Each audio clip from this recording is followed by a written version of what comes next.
What got me started was pain, which I guess is the same for many of us, really. I was sort of full of anxiety, fears, phobias, social anxiety. Looked at all the parts of me, the bits I was denying, the bits I was uncomfortable with, the behaviors, the thoughts, the feelings, and I would journal them, which was uncomfortable. I've learned that any thought I have that comes from a place of fear is not true. It's just not true. It's a story my ego is telling me because fear doesn't exist. The ego doesn't understand the soul. It doesn't understand it. It can't understand it. So it tries to get you away from it and come back into this safe space of listening to the voice in your head. It's a false safety. It's not a safe space.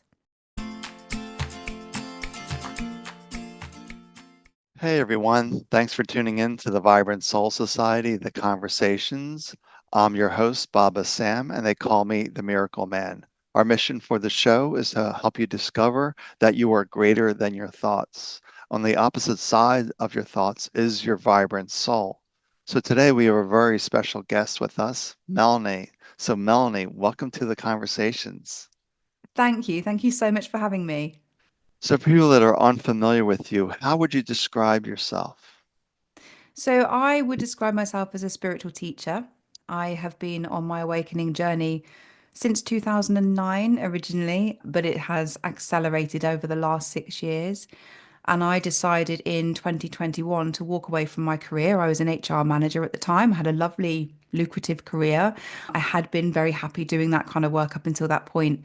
I started to feel some sort of shift and change happening in my life. I was drawn to things like Reiki and crystals and energy. I set my business up in 2021 and decided that I wanted to actually teach because I feel like that's a skill of mine to teach people. So basically, I share and teach the things I use myself. If it's something that works for me, that helps me feel better, that manages my energy, I then teach that to other people.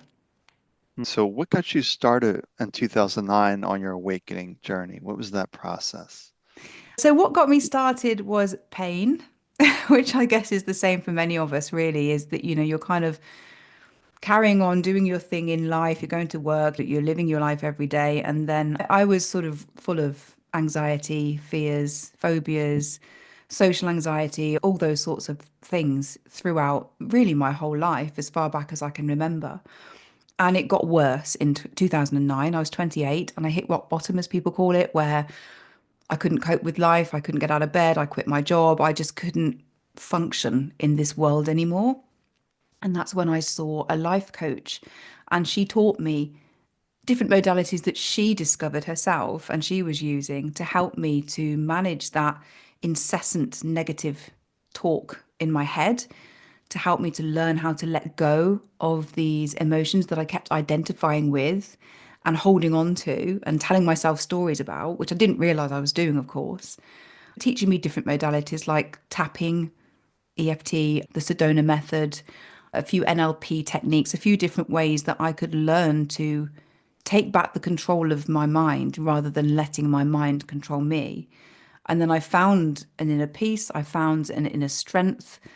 And from there, that was like the catalyst for me that I realized not only did I need these tools myself to be able to function in this world and be happy and healthy, but I wanted to start to share them with other people, which I did a little bit over the coming 10 years until I felt that nudge to kind of change my career, come away from what I was doing and start learning in order to teach people these sorts of things for themselves. Sounds like in 2009, you're really going through like a depression, lots of just like almost like, what's the point of life? Yeah. Why even bother getting out of bed? What's the point? So, how'd you find this life coach? What was that decision point saying things aren't working?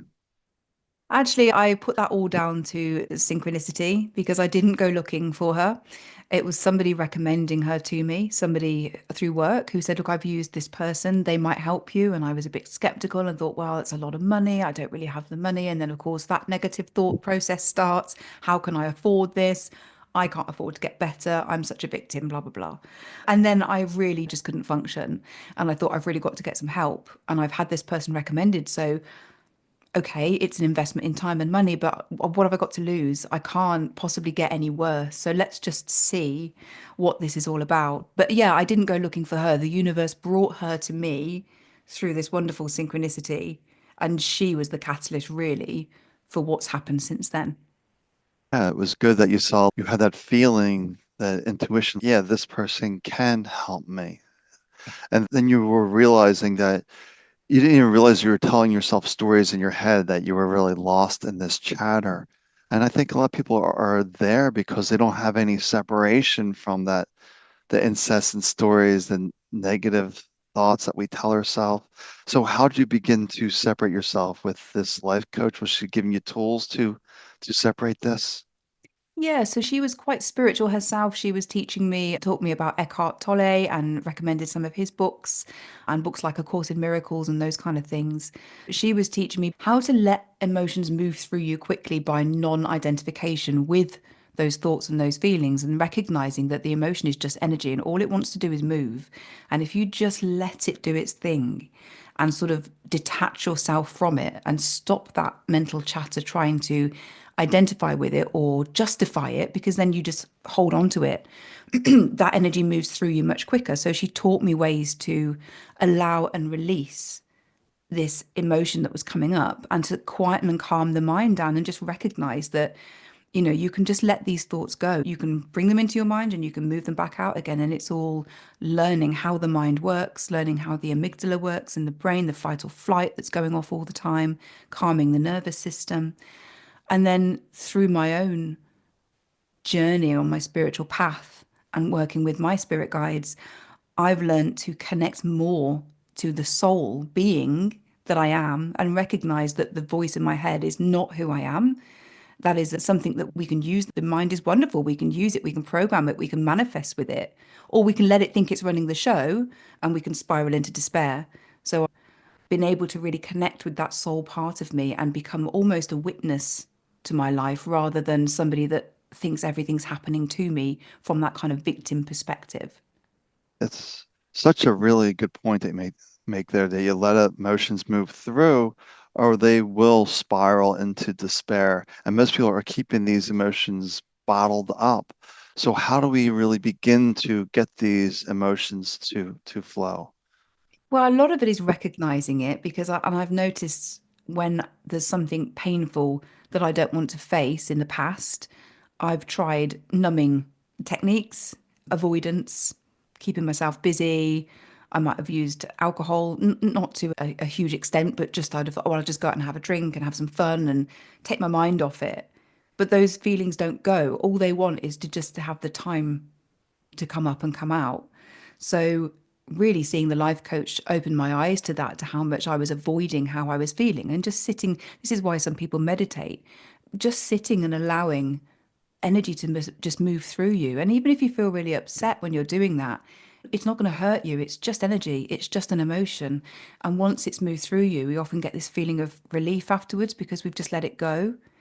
We do need to accept our emotions and not try and avoid them, but accepting them, understanding them, and then just not telling ourselves the story about them. So we're holding on to this feeling, oh, I am an anxious person or I am an angry person, neither of which is true. You're not either. You're just feeling a temporary feeling of anxiety or anger as it moves through you. Yeah, that's another important point, is avoidance. It's so hard to look within ourselves and face our shadows and face our emotions. So, what is the best way we can really say, I'm no longer avoiding this, I'm going to face this? Is this where a spiritual teacher can come in and help guide them through this?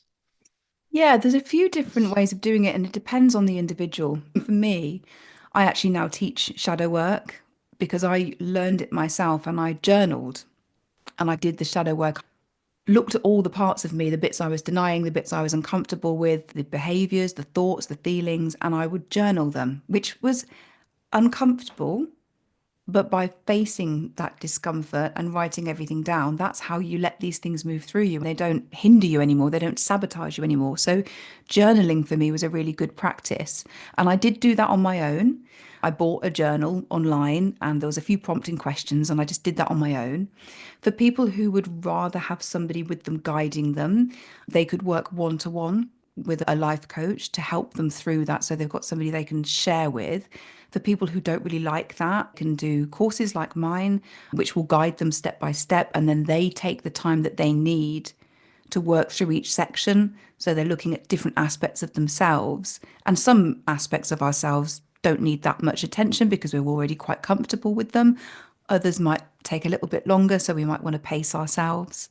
So there's a few different methods there, but for me, journaling was really valuable because writing things down and actually physically writing pen to paper for me is quite cathartic and a way of releasing because I'm sort of getting things out of my head, getting them on paper. And then at the same time, I've allowed the emotions to be felt whilst I'm doing it. The emotions move and dissipate and they don't bother me anymore.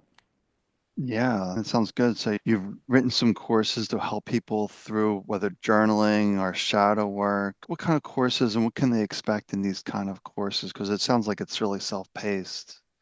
Yeah. And because that's how I've enjoyed learning, that's how I teach for people who benefit from that kind of method. So I've got a couple of courses, Shadow Work and the Spiritual Awakening, how to navigate the Spiritual Awakening course, where I kind of share information but encourage people to reflect. There might be some meditations in the course that they can do.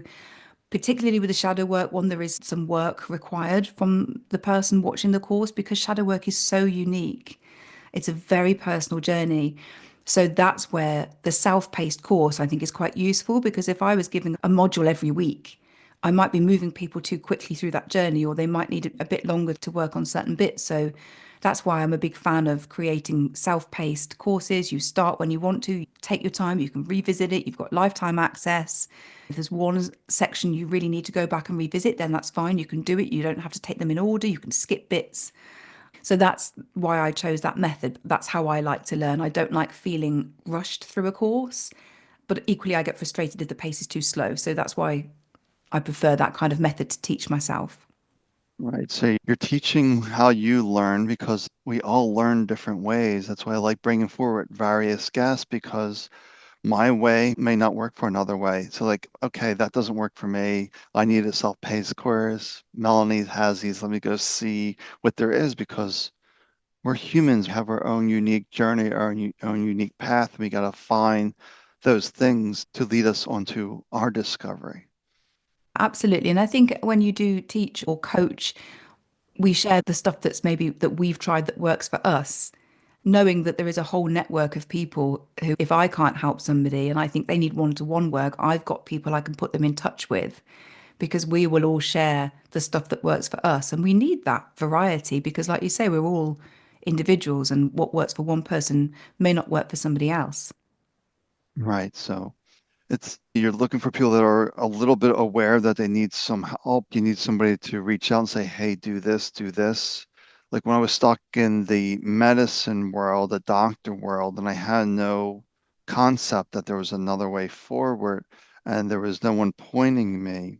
So how do we really get through to those individuals that are locked into where you were, perhaps where you're depressed, that nothing is working out? How do we reach those people that are unaware that there's help out there?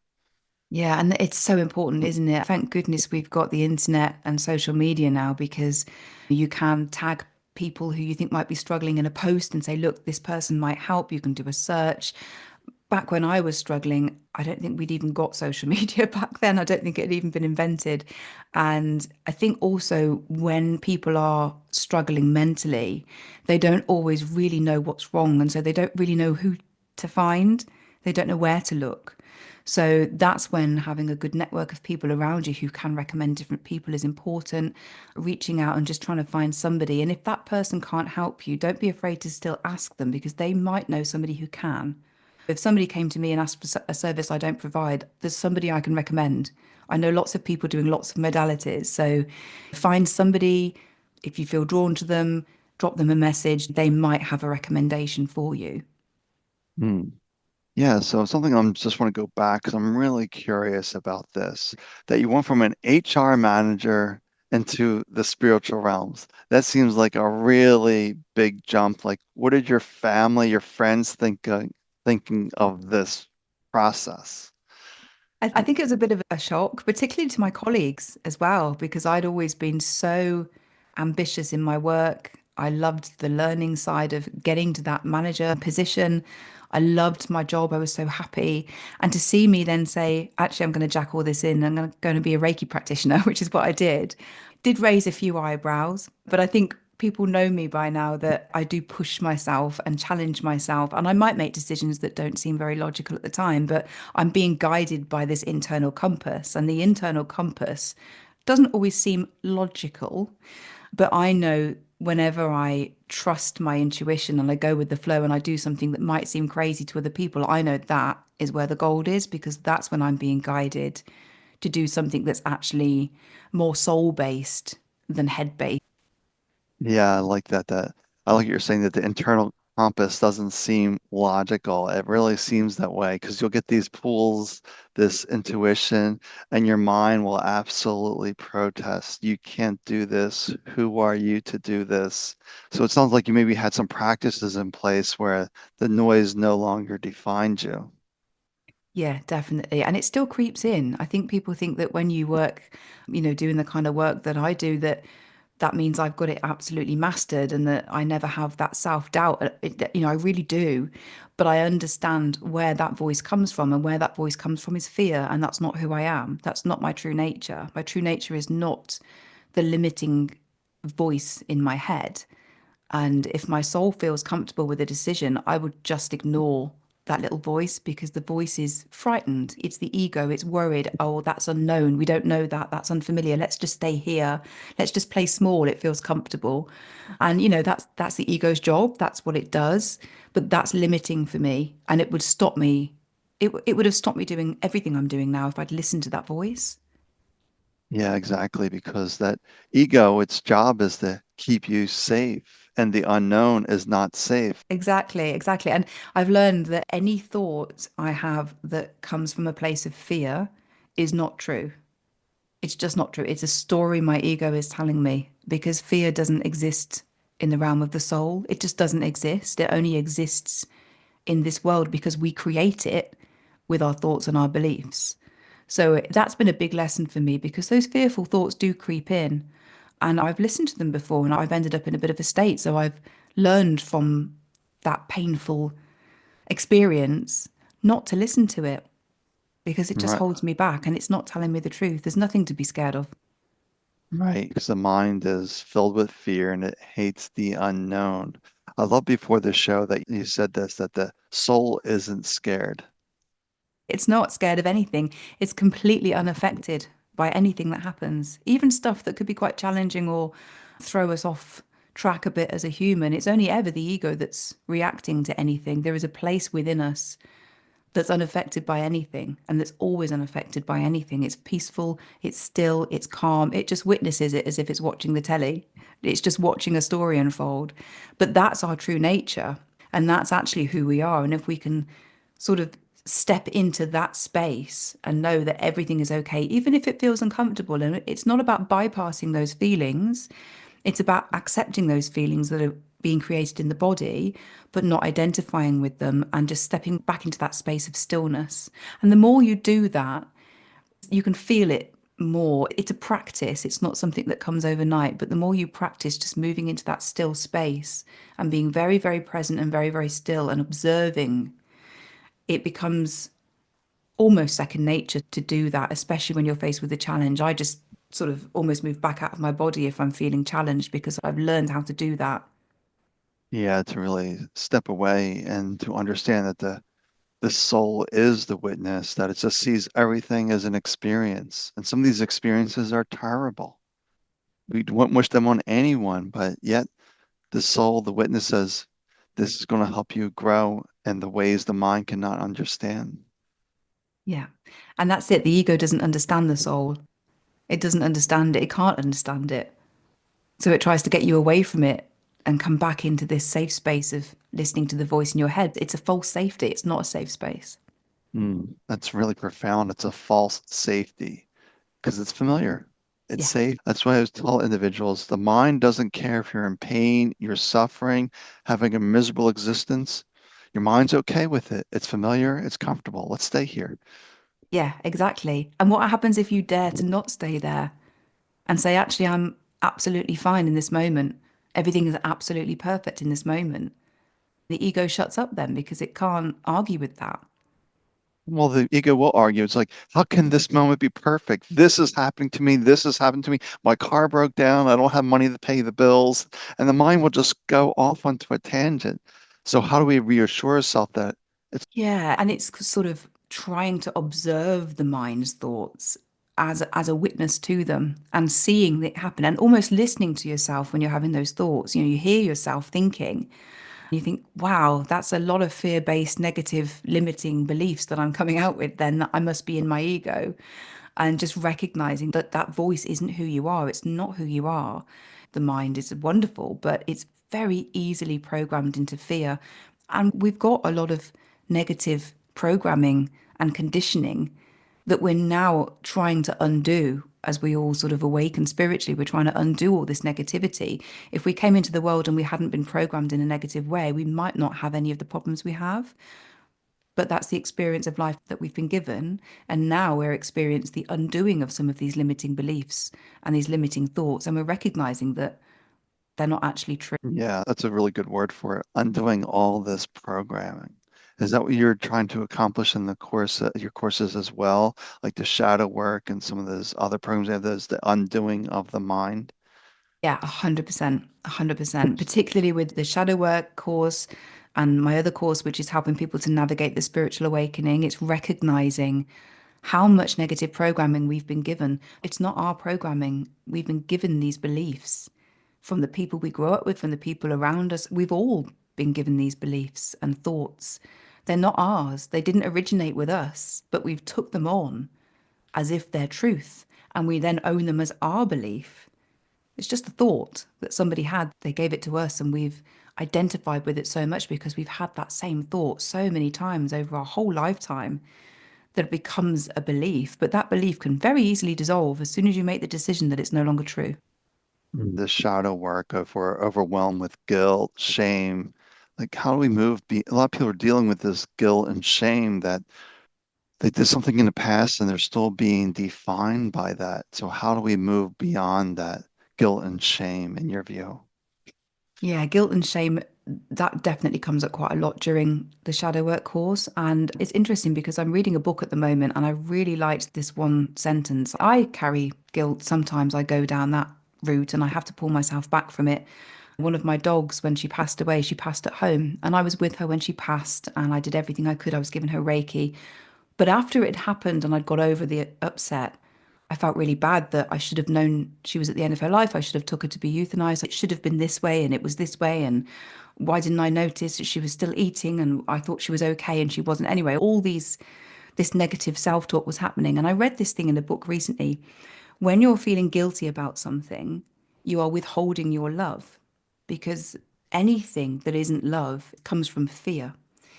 And that really resonated with me. And I thought, I can sit here and feel guilty about the fact that I didn't know she was nearing the end of her life, or I can just send her my love, you know. And it's actually selfish of me to withhold my love from my dog by me sitting here beating myself up about something I can't do anything about now. So I thought, would I rather sit here and feel guilty when I'm thinking about my lovely dog in the spirit world, or would I rather just sit here and feel the love that we shared and send that to her? Because I know what she'd prefer.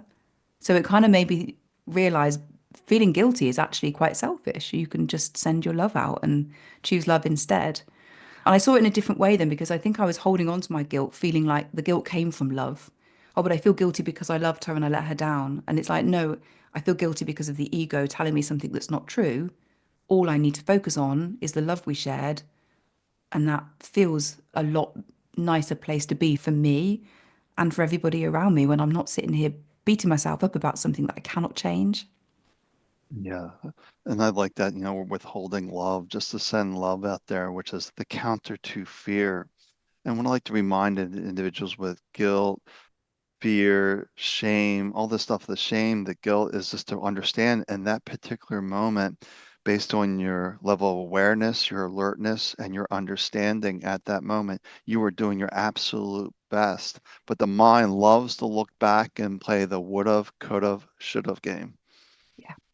I've heard that before. You did your best at the time with the knowledge you had. So we can't keep beating ourselves up about things. And every time you do that, you drop your vibration. And that doesn't help you. It doesn't help your loved ones. It doesn't help the collective. There is enough negative energy on this planet. We need to bring in the higher frequencies of love. Every time my mind starts to go into guilt or shame or regret, I use that as a trigger to flip the switch and come back into love because that's almost now like a trigger point for me. Right, I need to shift my vibration. I'm not helping myself, I'm not helping anyone by sitting thinking these thoughts. And I try and just flip the switch and move back into love and just come back into the heart. Yeah, absolutely, because love is the highest vibration. So it can dissolve anything if we can really embrace that love. And I find that individuals really beat themselves up unnecessarily. Yeah, I think we are the hardest person to love in our lives for some reason. We often find it easier to give our love to other people, but you can't really give your love to somebody else fully and wholly unless you love yourself. You're not really fully giving your heart to somebody else if you're sort of holding a bit of it back because you don't feel worthy. So it has to start with the self. Everything has to start with the self. And I don't believe that that is in any way selfish because if every person on the planet really cared for themselves and really loved themselves, we wouldn't have any problems because we would naturally radiate that love out to everybody else anyway. But it does start with the self. And that's where the work needs to come in. That self care isn't a luxury, it's absolutely vital. Right. And it is part of our awakening journey is to take all these elements and coming back into the self. Yeah. All begins and ends with us, that we are the art and the artist, that we are the creators of our life. So it really Yeah. begins with us and appreciating us just as we are. Yeah. And I think particularly if anybody is feeling like they want to be loved by another person, you have to start with yourself. You have to create that love within as that powerful creator being that you are. You are capable of creating love for yourself. So start there. And then that will attract more love to you as well through the law of attraction. It will come back anyway because that's what you're focused on. And the saying, where thought goes, energy flows. And if you think loving thoughts, the energy will follow. And then that will create and shape your reality because everything that happens out there starts in here and life happens on the inside out. So, understanding that, why would you not love and care for yourself if you really understand how life is created? If you've got inner turmoil, you're going to see that reflected back at you. Something's not quite right here. Yeah, so what was coming to mind was relationships. If we're looking for a partner and we're wondering why we're not getting the ideal partners, like, well, do you love and accept yourself? Mm. Exactly. And if you can't answer yes to that, how do you expect anybody else to? You've got to start with yourself. But it's not the first place we go. When we hit a problem, we look outside for the solution. The solution's always in here. Right, that's really it because we're taught in school to read books, to look outside of ourselves for the information, for validation. But it's also part of the spiritual awakening to realize your soul is connected to all that is, that the answer is within you, that you know that you know. Yeah. I do hope one day they do teach this kind of stuff at school. I really do, because we can teach people from a very young age about the importance of love and to understand inner work, as we might call it, like a bit of an umbrella term.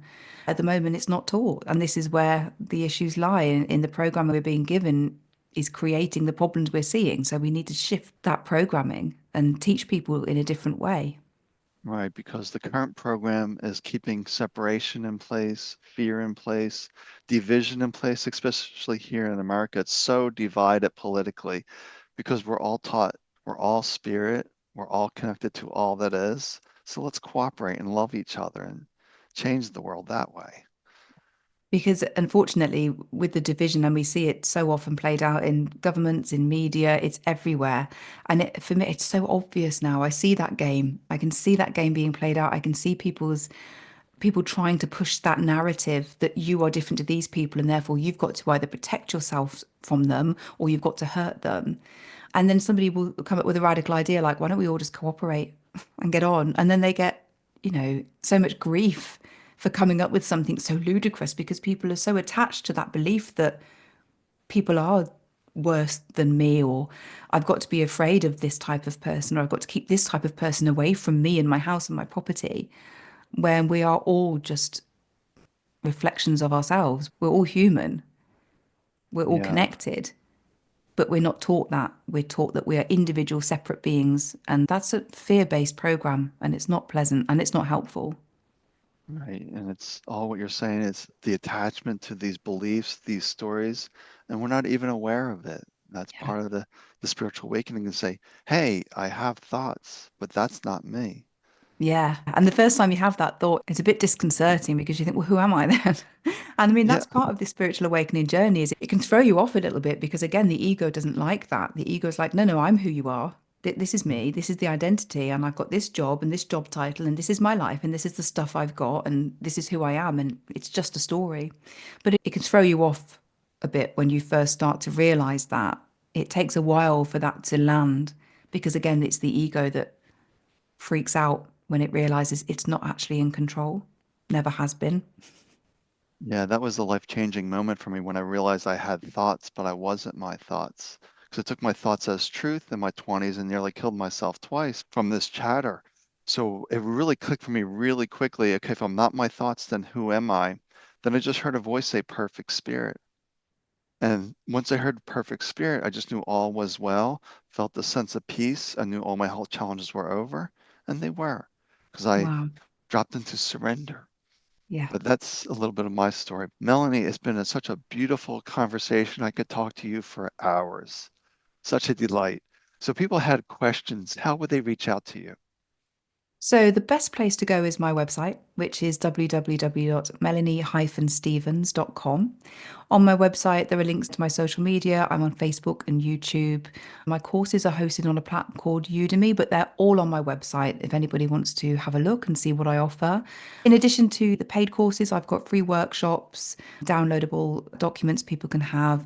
I teach people how to use their intuition, how to meet their spirit guides, the basics of intuitive card reading. There's a wealth of resource on my website for free for anybody that signs up, subscribes to my newsletter.